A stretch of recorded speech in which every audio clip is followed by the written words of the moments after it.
All right, this is how to rotate tires. Before we get started, you need to keep in mind that every vehicle is different and there will be certain specifications and procedures that are particular to your type of vehicle, and you need to look those up before we get started. Generally, tires should be rotated anywhere from 5 to 10,000 miles, and the reason why we rotate tires is to make sure that they wear evenly. That way we can get the most life out of each set of tires. The next step is to make sure that your tires can actually be rotated.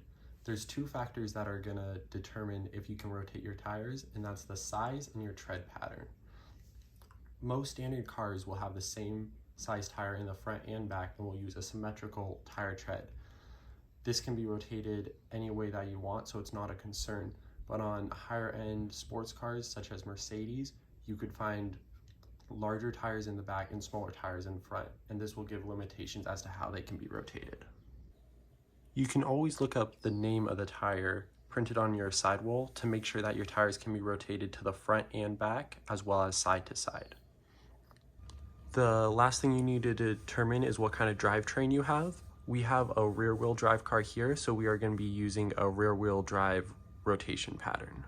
To rotate your tires, you're going to need a floor jack, jack stands, some wheel chocks, and your lug wrench or any other tool to remove and tighten your wheels.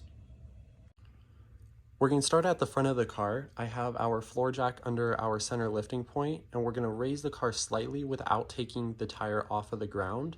From there, we're going to break our lug nuts free and then lift it the rest of the way and put it on jack stands.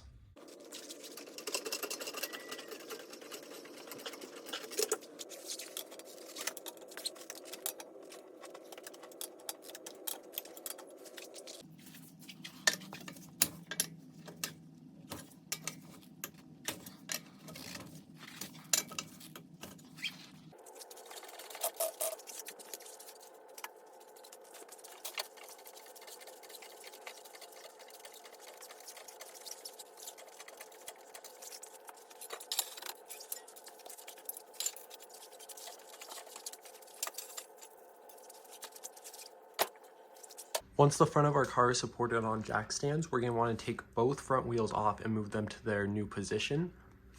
Since it's a rear wheel drive car, we want to move these backwards diagonally, so our front right is going to go to our rear left.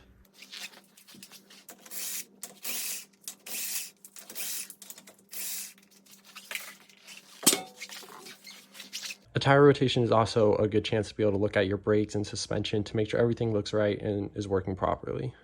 At the back of the car, we're going to want to do the same thing. We're going to raise the car up slightly, then break the bolts off of the rear wheel. Then we'll raise it up the rest of the way to take the wheel off.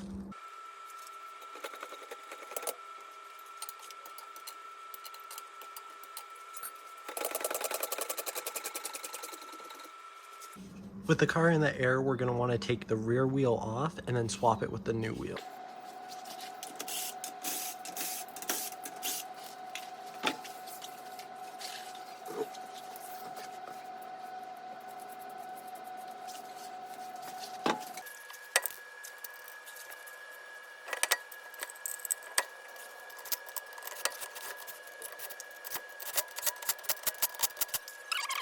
So with the new wheel on, we're going to lower it back down onto the ground, and then we're going to tighten it the rest of the way using a torque wrench. So make sure to look up the torque specs in your owner's manual, and we're going to make sure we're tightening these in a star pattern.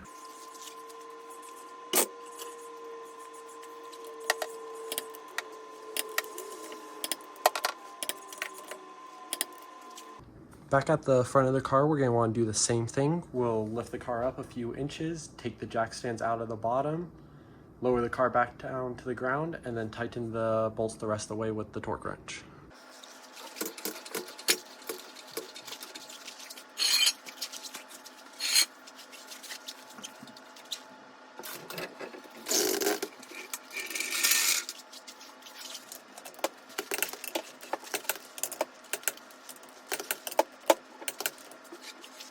Once all of your lug bolts have been tightened, your tires should be rotated and you'll be good to go.